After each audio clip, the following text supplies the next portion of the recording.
Listen to a lecture in a history class. Today I'd like to talk about an important person in the history of the United States. Have you ever heard about Noah Webster? Noah Webster was famous for his dictionaries. He was born in Connecticut in 1758. After graduating from Yale University, he became a teacher for a living. At the time, all of the textbooks were from England. Webster thought American students should learn from American books. So, in 1783, Webster wrote his own textbook, A Grammatical Institute of the English Language. This book became the most popular American book of its time. It taught American children how to read, spell, and pronounce words. In addition, Webster noticed that Americans in different parts of the country spelled, pronounced, and used words differently. He believed that all Americans should speak and write the same way. Thus, he began writing a dictionary.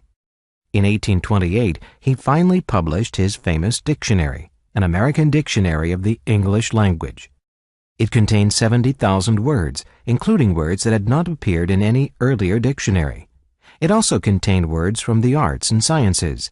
Webster used American spelling, such as center, spelled C-E-N-T-E-R instead of C-E-N-T-R-E, or color, spelled C-O-L-O-R instead of C-O-L-O-U-R. He also added American words such as skunk and squash that weren't in British dictionaries. Noah Webster died in 1843. Although many other dictionaries have been published, Webster's dictionary is still widely used today. Now get ready to answer some questions about the lecture. 1.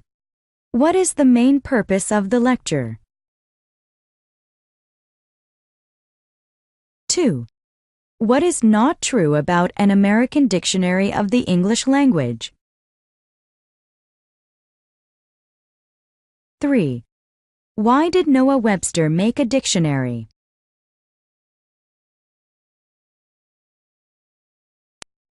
Listen to a lecture in a history class. Today's talk is on the Renaissance. It began in Italy around the 14th century and lasted until the 16th century. Renaissance is a French word for rebirth.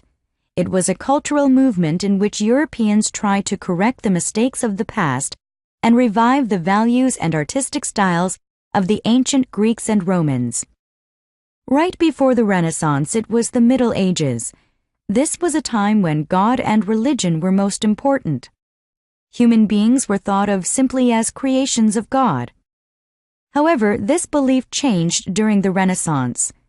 Many people started to believe that humans were creative and had a purpose, and this thought led to new works of art.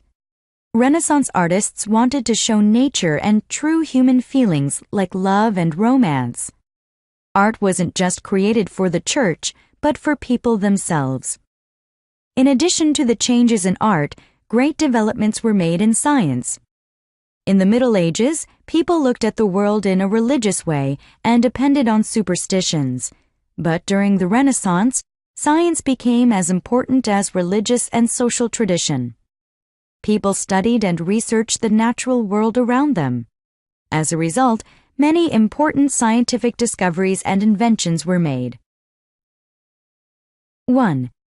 According to the lecture, what is not true about the Renaissance? 2. What is the lecture mainly about?